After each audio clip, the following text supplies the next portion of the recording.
Hello and welcome back to another episode of Nake Fews, the show where we muse the news and our views for all of yous. Okay, here's a story for you. Peppa Pig effect. The Peppa Pig effect is affecting parents all around the world. What is the Peppa Pig effect, I hear you ask? Well, I'm going to tell you. No one's asked that. Everyone's asked that. Parents around the world have started pulling their hair out because their kids are talking like Peppa Pig.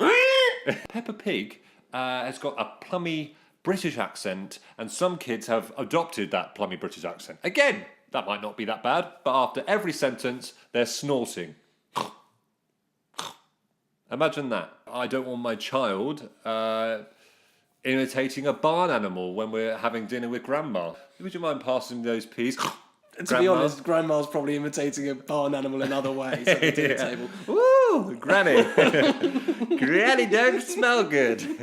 Do you remember back when Pokemon blew up? Right, we're at an age where when Pokemon dropped, we were at our most sort of impressionable and ready to welcome Pokemon into our lives. Yeah. But at that time, there were kids at the end of their sentences talking like a Pokemon. Okay, basically. but how would that sound? You might go down the stairs into the kitchen and say something akin to Pika Pika! Lovely. That was Pikachu. Parents did get annoyed by that. Well, and now it's a similar deal, right? it's a lot like when Eminem was first introduced. Like, people blamed that for, me going round and mugging people. So a parent actually wrote online, after 21 hours of flight time, binge watching Peppa Pig episodes on my iPad, my kid has adopted a plum British accent, even calling me mummy, and finishing her sentence with the signature Peppa Pig snort. Who do you think that's?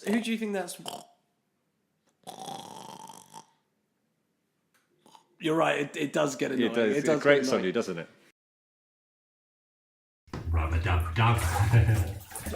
Look, if you want to stop being called a pig at school, you've got to stop acting like a pig. Oh, it's not too hot, is it? No. You've got to stop the grunting and stop the snorting. I tell you what, if you think, what would Peppa Pig not do, and do that, I think job's a good one. Shall we rinse you off?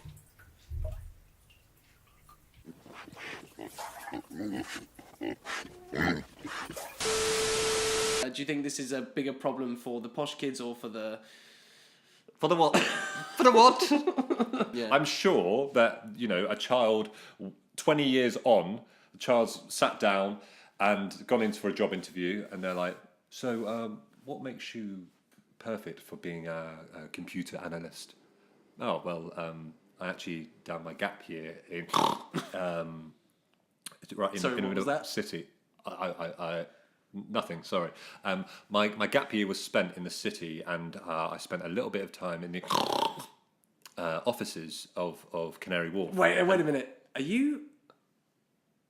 Do you like Peppa Pig? Yes! You got the job! You got the job! Oh, thank you. They've just got some sort of algorithm or something, which means that you just keep on watching for hours. Hours pass, Yeah. and you suddenly know what Peppa, George, and the whole gang are getting up to, and you feel like one of the gang. And I'm so alone. Woman finishes marathon with dog she rescued during the race. This is a story about a woman in the Philippines who was running a marathon. About a quarter of the way through the marathon, she saw a little dog with no owner and no mum or whatever, just really kind of having a terrible time of it. She ran up to the dog, took a little detour, scooped it up, and then because she wanted it to be taken care of properly, she didn't give it to any onlookers. She just finished the rest of the marathon holding this dog. She's lucky it was a little puppy and not a Great Dane or something like that, a Saint Bernard or something. Yeah. It would be carrying her. She'd just be riding it the rest of the marathon. Was this dog part of the marathon in the first place, and it actually was just like, I can't be bothered, and then this person goes like, oh, you sick? So oh yeah, I'm so bloody sick. Will you be able to carry me to the end of the line? And then it gets to like the last half a mile, and it's like, oh, I'm all right now. I can walk. Yeah, and it runs ahead, and then she comes in second. I've never done a marathon. I know they're difficult. So that's the reason why they're called a marathon. Yeah, difficult is probably sort of an understatement. Yeah. It's grueling. It's grueling. And tough and horrible, and I don't know why people do it. Yeah, because exactly. they're better than me. That's why they do it. Well. They can, because they can. I can't. Yeah, it's just been crazy since the marathon. You know, everyone wants to hear our story, and Pet Rover and Stroke Rover. It's just been crazy. Yeah, go on then. Go on, you can go play. Yeah, so they say that dog is man's best friend, and it just really has been. You know, I'm really looking forward to growing old with Rover and seeing where life takes us. Rover! A lot of people don't know this, but marathon runners, if they need to go to the toilet, they'll just go. During a marathon, it's like the Wild West. There are no rules. You can pick up dogs. Yeah. You can go and relieve yourself at any Why moment. not visit a prostitute while you're on the way home? That doesn't really, that sort of defeats that. You'll be more knackered, if anything, trying to complete the rest of the race. Yeah. This dog was so small, it was almost like a little accessory. Yeah. And there is a really nice end to this story, and it is this. She fell in love with the dog so much that she took it home and introduced it to her family, and now she owns the dog, and the dog lives in with them. That's lovely. That's lovely. As long as there's not an actual real owner who's been like, oh, my poor dog, like, stay there. I'm going to go get help for you any minute. I have another story for you. Oh, not again. I do have a story. A porn threesome that was filmed in front of tube passengers ends in a £1,000 fine. It ended in a £1,000 fine rather than like a happy ending. This was about a gay adult performer who filmed himself and his former partner having a threesome on a tube all the way from Leicester Square to Waterloo Station. Ah, the muddy mile.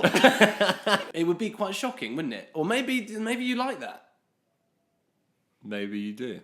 These two porn actors, we'll call them George and Nicholas, had sex I with... bet one of them was Nicholas for sure.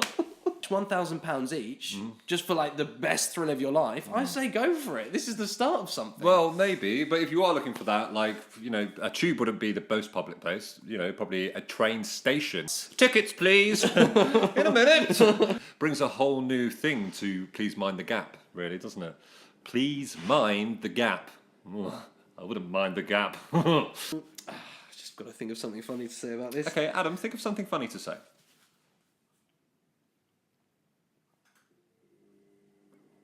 It's not the only tube that was ridden that day. Do you think your parents are proud of you? That is funny! Why do you think that they did it? The reason why they did it was to upload onto a channel that they have. Uploading onto YouTube, that is just so attention-seeking of them. You want people to see you. Oh, look at me, look at me, I've You're got a worried YouTube about your channel. hair. You're worried about like little bits that are coming forward. But you know, you'll never ever find this channel like that at all. What is the definition of a porn actor? Because that's quite an interesting concept to me. I'm somewhat of a rare breed, a classically trained porn actor. People think this is an easy job, but there's a lot more to it than people would think. These method actors, they think that they've got it hard. No pun intended. I guess you could call me a triple threat. Missionary, hair on top, and doggy. Is this the dagger which I see before me? The handle towards my hand? Who wrote this shit? I'd say one of the main differences between myself and a regular porn actor is the screams. I've undergone many vocal classes to allow mine to be more robust and realistic. And I'm only plucking pheasants till the pheasant plucker comes! Now tell me that isn't getting you off. A lot of young actors in the industry ask me, you know, what it takes to get to the top. And I say, simple answer. Hard work, dedication, and it also helps being blessed with the right tools. Unique New York! Unique New York! Another one down, well done everybody! Oh, I'm all shagged out now. I'm up for a BAFTA, don't you know?